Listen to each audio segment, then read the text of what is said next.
Jangan lupa subscribe dan tekan notification button. Merci beaucoup.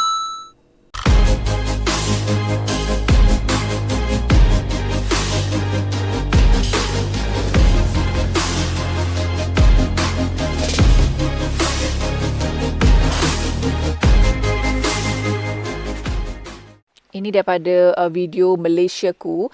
Komen daripada Syarif Rashid. Waalaikumsalam. Memang yang aku tunjuk kawasan rumah tu adalah kawasan rumah kami yang berkongsi dengan mentua. Sebab rumah kami kan sebelah-sebelah. So terbentang luas ke belakang tu. Kita orang kongsi bersamalah belakang rumah tu macam tu. Itulah. Ya, bukan rumah orang lain. Itu adalah kawasan rumah kami. Dan ada pula yang bertanya, adakah in general rumah orang-orang kat sini memang macam tu? Tak. In general rumah-rumah orang kat sini in general biasanya akan ada belakang rumah backyard, tapi tidaklah sepanjang macam kita orang ada ni. Kalau ada pun maybe rumah orang-orang kaya kot. So dia punya belakang rumah tu besar lah, backyard tu. Kita orang ni bukan orang kaya, kita orang biasa-biasa je. Kalau tak in general, kalau beli rumah kat sini mesti ada backyard. Kalau tinggal apartmen tu tak ada lah kan. Kalau rumah yang seketul-seketul ni memang ada backyard, ataupun rumah yang teres, macam kita panggil teres yang bercantum-cantum tu, mesti ada at least ada backyard. Tapi tidaklah sepanjang macam kita orang punya rumah ni. Dia akan probably the size of the house, lebar dia untuk backyard. Kalau in general rumah macam rumah kat sini. Dan in general rumah-rumah kat sini memang ada basement untuk kereta park. Sebab apa, dia adalah dia punya law kat sini kot. Kalau ada tempat parking kereta tu tak bayar tax cukai pintu, something like that. Lepas tu ada bentuk-bentuk rumah, kalau atap turun macam ni dia tak kira tax untuk keluasan atas tu, tak kira, dia akan kira keluasan daripada bawah ni sampai atap ni je. Sebab tu rumah-rumah kat sini dia tak buat atap macam ni, dia buat atap macam ni tapi still dia adalah bilik kat atas, sebab tax dia bermula daripada bahagian bawah ni. Yang kat atas ni tak kira. Sebab tu orang buat rumah besar-besar tapi atap dia pun besar sebab nak mengurangkan cukai rumah, cukai tanah, whatever you call it. Macam tu. Dan aku tak tahu kat Malaysia macam mana benda-benda macam ni, tapi kat sini banyak cekadak tax itu ini tinggi nak mampus. Kalau you ada banyak property lagi banyak mampus you nak bayar tax ya. Tetapi banyak tax pun, tapi benefitnya banyak juga untuk rakyat jelata. Dan untuk kalau kehilangan pekerjaan ke, ada allocation di mana dihantar you pergi kursus sampai you dapat kerja. Dan sementara you pergi kursus tu, you kena pergi banyak interview, dan bila sepanjang tempoh tu anda akan dapat bayaran. Sebab tu orang kat sini tak kisah kalau lost pekerjaan dia ke, dia akan dapat benda-benda macam ni. Ini untuk orang yang makan gaji ya. Untuk orang-orang macam kita orang ni yang entrepreneur yang berdaftar bersendiri, tidak ada benda-benda macam ini. Sebab itulah betapa untungnya orang yang makan gaji. Yang kena struggle ialah orang-orang yang pengusaha-pengusaha yang banyak tanggungan ya, banyak tanggungan dan tax dan charges yang kena handle, dan mereka tidak mendapat apa-apa hak, atau dapat hak tu hanyalah sedikit berbanding dengan orang-orang yang makan gaji ni. Jadi bersyukurlah wahai orang-orang yang makan gaji, kerana anda masih mempunyai gaji berbanding dengan ada kebanyakan pengusaha-pengusaha yang langsung tidak bergaji ya. Didoakan semuanya dipermudahkan urusan, begitu juga dengan kami. Amin amin ya rabbal alamin. Ini komen daripada Sophie dia. Alhamdulillah aku kalau pergi bakery halal memang dengan tidak was-wasnya beli dia punya pastries. Unlike kalau aku pergi bakery yang bukan halal tu kan, memang tak belilah pastries kan. Especially yang macam bershining tu, itu yang bahaya tu sebab itu gelatin. Though nowadays banyak vegetarian kan, orang vegetarian lah, vegan apa kau bondo So jadi orang dekat kedai-kedai ni pun banyak menggunakan yang vegetal punya gelatin, something like that, atau agar-agar. Tapi itu pun kena check lah, kena tanya. Tapi tak semestinya juga orang yang dekat bakery ni tahu itu pakai apa benda kan, ingredient diorang guna, sebab bukan diorang yang buat, diorang kerja kat situ je. So Alhamdulillah ada bakery halal kat sini. Ada few jugalah bakery halal, tapi paling terdekat kat rumah kita orang yang tu lah.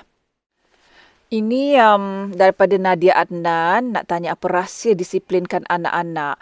Sebab Daku ni, macam mana nak cakap ni, Daku ni datang daripada keluarga yang biasa-biasa saja agama. Nak kata yang jahil sangat pun idok lah. Kami in general adalah average lah. Bukan nak kata ostad ke, anak ostad ke, anak imam ke, tidak. Kami adalah biasa-biasa.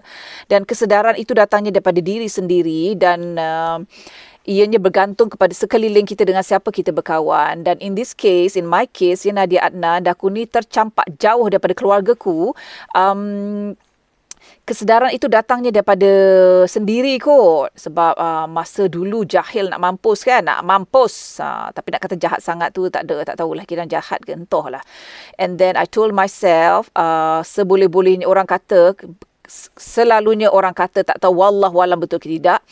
Berubahlah sebelum anda mencapai usia 40 tahun. Kerana selepas umur 40 tahun itu amat sukar untuk berubah dan hidayah itu amat sukar akan dapat kecuali dengan keizinan dan hendak Allah. Jadi daku berdoa kepada Allah, ya Allah, sebelum aku masuk 40 ni bagilah aku jaga solat aku dan amalanku, ya Allah, minta macam tu. Dan juga aku mempunyai seorang kakak yang sangat-sangat macam ni banyak tahu pasal hal ilmu agama ni. Kakakku ini dia gilo-gilo macam daku juga, tapi dia rajin pergi ceramah sana sini, rajin mengaji.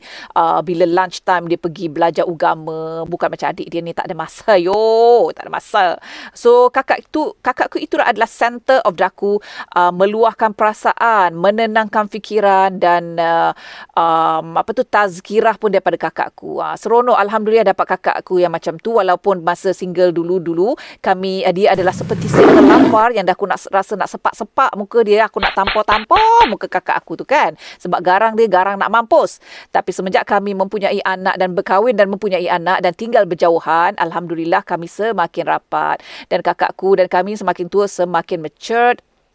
Walaupun adik dia ni, yelah adik, kau dah nama adik, dah tua bangkok kertu macam mana pun tetap adik, ada benda-benda yang kita kurang daripada kakak kita. Jadi apa-apa dah aku akan refer pada kakakku. Jadi alhamdulillah semuanya suruh belajar solat jemaah itu kakakku nasihatkan.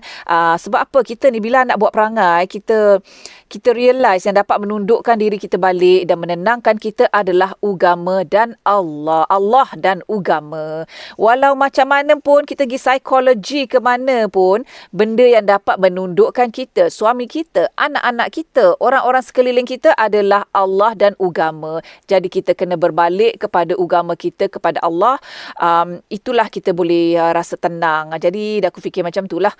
Yang macam mana dapat sokongan tu juga internet, social media, sebab aku sentiasa keep in touch dengan orang-orang Malaysia, dan Instagramku penuh ramai dengan kawan-kawan yang memberi nasihat, kawan-kawan yang aura dia baik-baik semua, seperti anda yang tengah menonton video ini, semua aura yang baik-baik datang ke channelku mendoakan kami. Mungkin dengan doa anda itu yang membuatkan aku lagi kuat untuk mendisiplinkan anakku ini untuk menjadi orang Islam yang lebih baik lagi, walau kami bukan tinggal di negara Islam. Jadi anda yang melihat video ini, terima kasih kepada anda semua dan doakan anda semua dipelihara iman, rezeki melimpah ruah seperti mana anda doakan kami semua. Jadi itu adalah jawapan kepada Nadia Adnan. Betapa panjang lebarnya akak cakap ni kan, aku kepanasan bercakap ni. Terima kasih Nadia Adnan. Ini komen daripada Mr. Sly. Winter pun dah tumbuh rumput je, Kak. Rumput sebenarnya sentiasa ada. Yang tak ada tu adalah daun-daun yang togel. Tapi bergantung juga kepada pokok. Contohnya pokok pine tree, dia sentiasa berdaun sepanjang tahun. Dan ada sejenis pokok-pokok lain kot yang sentiasa berdaun. Tapi majoritinya pokok-pokok time winter ni togel-togel. Masa bapak aku datang dulu, dia pelik. Kenapa pokok-pokok kat sini semuanya macam mati? Tak, ya, tu bukan mati. Tu musim sejuk dia gugur. Macam tu. So rumput tetap ada, cuma kita maybe tak nampak sesubur macam musim panas lah, macam tu. Itu adalah jawapan untuk Mr. Sly. Masih lagi video yang sama yang Malaysia ku tu daripada Nasir Aziz. Terima kasih pasal vaccination, info about vaccination tu. Kat sini kan pelik sikit bila vaccination dah keluar ya. Rasanya sama dengan negara lain kot, diorang bagi priority pada frontliners dan orang tua, something like that. Tapi kat sini pelik sebab macam adalah mengatakan angin-angin yang mengatakan ini semua menipu. Lepas tu orang tak berani, orang not willing to take vaccine tau, sebab tak sure dengan efek dia, sebab benda baru kan. Lepas tu ada pula kes yang bila dapat vaksin tu terus mampuih, berapa ramai mampuih. Tapi yang mampuih tu orang-orang tua lah, mungkin vaksin tu tak sesuai untuk orang tua, wallahualam. So as for us, kalau diberi pilihan untuk vaksin, tak tahulah kita orang nak atau tidak. Sebab efficacy pun kita tak sure sebab benda ni baru kan implement.